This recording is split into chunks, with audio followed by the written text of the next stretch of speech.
د تورخم دروازې د تړلو دوام حیدري افغان سوداګرو ته شاوخوا 10 میلیونه ډالر زیان اوښتی دی. سلام درنو لیدونکو، ستړي مه شئ.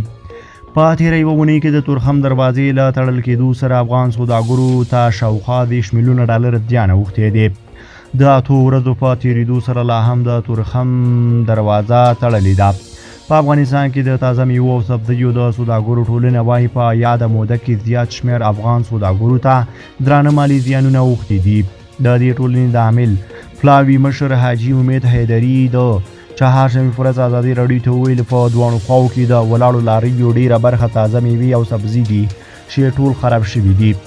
حیدري وایي د تورخم دروازې د خلاصون لپاره باید جدي هڅې وشي. هغه زیاته کړه موږ په ځلونو له پاکستان نه غوښتي چې سیاست له تجارت سره ګډ نه کړي.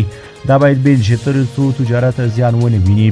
د موږ او پاکستاني تجاران اوس زیات زیانمن شوي دي له هغې ورځې نه چې لاره بنده ده. زه تاسو ته ویلی شم چې زموږ تاجران شاوخوا 10 میلیونه ډالر زیانمن شوي دي. بارش شوي موټرونه د پاکستان او انډیا هند بازارونو لپاره وو. تورخم دروازه تېره اونۍ د چهارشنبې په ورځ هغه مهال د پاکستان حکومت له لوري وتړل شوه چې د پاکستاني پولیساتو او طالبانو ترمنځ د طالبانو لخوا د یوې پخوانۍ امنیتي پوستې د بیرغولو پر سر نښته وشوه. یوه ویډیو چې په ټولنیزو پاڼو کې خپره شوې یو افغان سوداګر د خپلو مالونو د لمانځه تلو خبره کوي. نوموړی وایي 5 موټره رومیان یې په تېرو 8 ورځو کې خوسا شول او فاتح نور یې هم د خرابېدو په حال کې دي. په ننګرهار ولایت کې د طالبانو حکومت سیمه ییز چارواکي وایي چې د تورخم دروازې په تړل کېدو سره دواړو خواو ته نږدې 50,000 بار وړونکي موټر ولاړ دي. د ننګرهار ولایت لپاره طالبانو د حکومت د اطلاعات او فرهنګ ریاست د مطبوعاتو امیر قریشي بدلون له ازادي راډیو سره په خبرو کې وویل د لارۍ د خلاصون لپاره دواړه خواوو خپلې اندېښنې له یو بل سره شریکې کړي دي.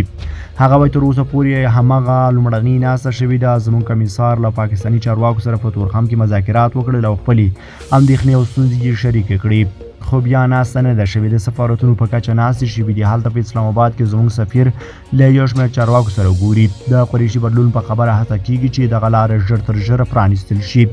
د یادونې وړ ده چې تر دې مخکې هم وخت ناوخته د تورخم دروازه د مسافرو او سوداګرو پر مخ د لنډې مودې لپاره تړل شوې وه، خو له اوسنۍ پیښې مخکې په 2014 کال کې هم له افغانستان سره د مخکني جمهوري حکومت او پاکستاني پوځیانو ترمنځ له نښتې وروسته تورخم دروازه د 21 ورځو لپاره تړل شوې وه.